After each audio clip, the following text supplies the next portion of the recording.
ধৰা পৰিল স্বামী স্ত্ৰী চুৰ চুৰণি।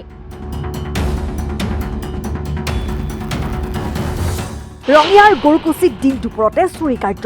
ৰঙিয়াৰ গুৰকুচি গাঁৱত গভাইত চুৰ শংকৰ দাস ধৰা পৰিল। চুৰ কৰি থকা অৱস্থাত ঘৰৰ গৰাকীয়ে গৈ হাতেলতে কৰায়ত্ব কৰিলে গভাইত চুৰ শংকৰ দাস আৰু তেওঁৰ পত্নীক।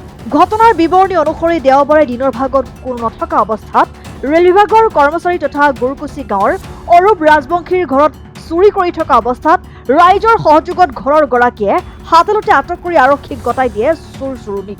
আজি মানে ৰাতিপুৱা 9টামান বজাত ফোন গ'ল গাঁৱৰ পৰা।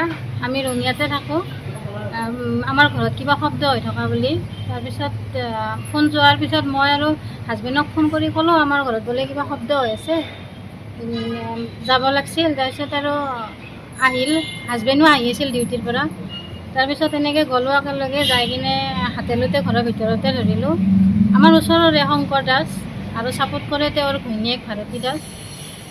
আমাৰ বুলি নহয়, গাঁওখনত পৰিয়ে আছে প্ৰায় বহুত দিনৰ পৰা। কিন্তু এইবাৰ আমাৰ ঘৰতো মানে মানুহ নথকা সুযোগ লৈ কিনে গোটেই গড্ৰেজৰ তলা ভাঙি, নামঘৰৰ পইচা, গড্ৰেজৰ লকাৰ, গোটেই আৰু বাচন, গোটেইখিনি বস্তুৱে নাই। প্ৰথমতে আমি তাকহে ধৰি কিনে চালোঁ, তাৰপিছত ঘৰৰ বস্তু চেক কৰোঁতে আৰু গোটেইখিনিয়ে নাই বস্তু। সেইকাৰণে এখন এজাহাৰ দাখিল কৰিলোঁ। হাতেলতে ধৰা গ'ল। গাঁৱৰ মানুহ আহিল, আমাৰ গাঁওবুঢ়াও আহিল, আহি এনেকৈ জনালোঁ, পুলিচক গতাই দিলোঁ। মানে হাতেলতে ধৰিলোঁ তাক, শংকৰ দাসক ধৰি কিনে গাঁৱৰ মানুহ আহিল। কৰিয়ে আছে প্ৰায় চোৰ।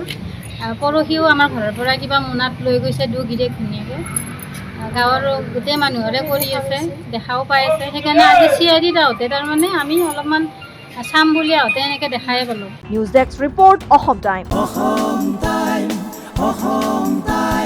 ৰাইজৰ কণ্ঠ অসম টাইম।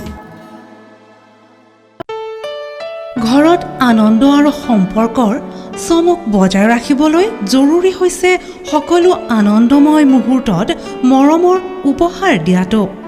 সেইবাবে মধুশ্ৰী জুৱেলাৰ্ছে আনিছে সকলো ৰঙীন ক্ষণৰ বাবে বিশেষ গহনা।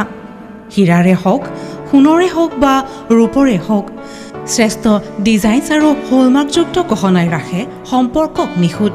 তেনেহ'লে আজিয়ে আনক আনন্দ মধুশ্ৰী জুৱেলাৰ্ছৰ সৈতে। যোগাযোগ কৰক 7002800341 নাইবা ভিজিট কৰক LNB ৰোড, নলবাৰী, অসম।